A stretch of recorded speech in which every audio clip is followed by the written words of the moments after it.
Hello, my name is Chris Adams. I'm president of Balancing Act. We're makers of award-winning simulation-based public engagement software. For most of the last 10 years, we've been focusing on budgets and financial issues. But in the last year or so, we've been assisting several governments to use our software in an adapted format for use in planning, and especially with the housing element. I'd like to share with you a little bit of how this looks. It's actually a very innovative process, and we're looking forward to adding additional users very soon here. So Elk Grove, California was the first to use our simulation for this way, and we made some adaptations with them. But the simulation provides a way to provide some context and sort of describe why you're working on the housing element and why the public's input is important. They made a nice little video here to further explain things to people. They used our capability of gathering information, very simple question editor and so forth, and an ability to kind of figure out where people are coming from by getting their zip code and then letting them drop a pin near where they live so that you can get a sense of where they're coming from without asking for their address. And the idea here is to essentially share the challenge with residents. So instead of just doing public engagement where you're asking people to come out, and what you often get with that is you get sort of narrow interest where people, especially when it comes to housing, they're very much against a certain project or a different for a certain site. And what you need to do is you need to actually find a solution to this. And so that means being in favor of some. And so what the simulation does is it engages people in actually solving the problem as opposed to just making some narrow criticisms. So when you open up the simulation, at least in Elk Grove situation, you start out by not having a housing plan. And essentially you need to find housing for 2,000 additional units. And so as you scroll down on the left here, you can actually see what the challenge is. And so in California, they have what they call the RHNA. So that's a regional housing needs allocation. And you can learn a little bit more about that here. And then down here, they've got an option to make some different assumptions about what the buffer are. And I'm going to leave it at 15%. So then on the right side, you have the opportunity to present the options, whether it's looking at density or looking at specific units. And you can learn about how they've organized this. They've organized it by council district, and you can use the info icons to get some context and put in some maps or whatever it is that you want to put in there. You can open it up, and then you discover that there are a lot of different units that you can look at. And so the site C4, you can click on that and get a little narrative description. Click on this and you get a map. Very interesting to do that. And then you can start making your selections. And as you make your selections, you'll see that this number starts to get smaller because you've accommodated more housing. And so by design, it actually takes a decent amount of work to go through this. I'm going to try to go through it quickly so that you can kind of see what happens when you get to that center point. I need to find some big sites here. There's a big one. I'm pretty sure there's some in Council District 3 as well. So let's see. Down here, there's a large one. There's a pretty large one. There's a large one. We're getting closer and closer. 308. We're getting very close. Now we're within 70. So this one actually should put us over the top.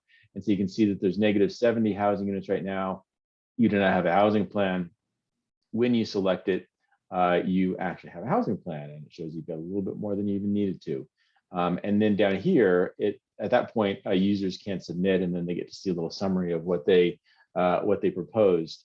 But the idea here is that in order to engage them as problem solvers, they need to solve the entire problem before submitting. So it's not just having a narrow criticism, but actually, kind of working through this with you and providing some more overall contextual feedback.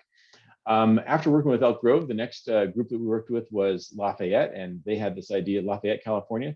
They had this idea of attaching an interactive map, which we just loved. It was a fun development challenge, but it was something that we think had a lot of value. So over here, they also have that the allocation that they need to solve for. They've got the RHNA, and then they've got the buffer. Then if you go over here, you see that there are some units that are some interaction points that are matched over here. And so if you make some changes, you can see that they show up on the map. You can also go the other way and click on the map and then see how the changes are made. over here on this 9, I think that's where a lot of the opportunity is. And so if we click on that, it actually gets us pretty close to being there. And once again, once we get over the top, it shows that we have a housing plan and somebody can submit. We've also worked with this entity, local government in Australia called Sutherlandshire. And so they're very early in their process. And so rather than looking at sites or density, they wanted to start out by just looking at various types of housing. And so they start out with needing to find a mix, a housing mix for 1,000 homes. They've got single family dwellings over here, and you can go ahead and increase that, but very quickly they let you know that there's just very limited opportunity for that, and that you might need to be looking at some other places. So you can go to dual occupancy and increase that, villas and townhouses. And once again, over here, they explain what that looks like. And so that people can see that, this is kind of what that would look like if we were to do that. And then where you get the sort of the bigger gains is over here with apartments. And obviously if density is a solution, then that is the kind of the fastest way to get there. And so it just shows people interactively what they get. In terms of the feedback that you all get, it's really good, nuanced information. Elk Grove had about 1,500 page views, 10 minutes on site, and then 91 people actually went through the whole process of coming up with a solution that they would then share with the planners, the planning commission, and the city council.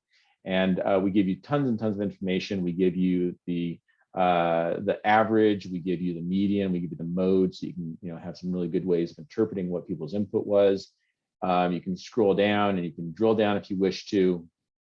Over here, you can look at that map, scroll out or pull out just a little bit, and you can see how it's all clustered until you start doing your drill down, and then you can kind of see where people are coming from, and kind of gauge whether or not you need to do a little bit more outreach to possibly find some input from some other parts of the city or whatever it is that you think you need. Then down here, we give you more and more information, and then we also collect all the comments. So each one of those items has the ability to attach a comment to it. So we're very excited. It's been fun working with these 4 governments and coming up with additional ways to interact with people. Christopher Jordan, he is the Director of Strategic Planning and Innovation at Elk Grove. He's the one that had this initial idea. He gave us some really interesting feedback about what it was like for his residents and for him as a public official to have this tool. And he said that it underscored the idea that this is a system, that it's not just something that's sort of a one and done type of thing. The second one I really like, he said residents could still be against the site, which I think is very important. You're not trying to say that people can't express their opinions, but the key is that they couldn't only be against the site. They couldn't only go in and say no to a site near them, that they actually had to become problem solvers with you. Christopher Jordan is a veteran of, I think, about 6 or 8 different housing element processes. And he said this was the easiest housing element that he's ever done. So we're hopeful that that will transfer to some other jurisdictions as they try to work on the issue of affordable housing and attainable housing. It's a very difficult issue. Before I close this video, I just also want to show you, we've got this really nice way of having the simulation be used in real time. It's called meeting mode. This is an example of a big room that's using it, and all of their feedback is showing up just on the screen, and what shows up on the screen is only feedback from people in this room. You can also do it online, you can do it in hybrid. It actually works very well with that, and what it does is it creates sort of a conversation tool where you can see what everybody's input is, and then you can have a conversation. And we know, especially in some planning contexts, that human interaction, whether it's face-to-face or it's online, and not just like on a discussion board, can be very useful. We work with some of the very largest and most sophisticated governments in the world, both in the US and Canada and Australia and in the United Kingdom. And we would love to talk to you and see if we might be able to provide some of our simulation-based public engagement software for you, whether it's for housing or for financial issues, or maybe something that we haven't quite discovered yet. If you have an interest in learning more about this, you can contact us at sales@abalancingAct.com. You can also check out our website, or you can give us a phone call, and we'd love to chat with you and understand what your use case is and see if we can help. So once again, thank you very much. And once again, I'm Chris Adams, President of Balancing Act. Let us know how we can help you. Bye.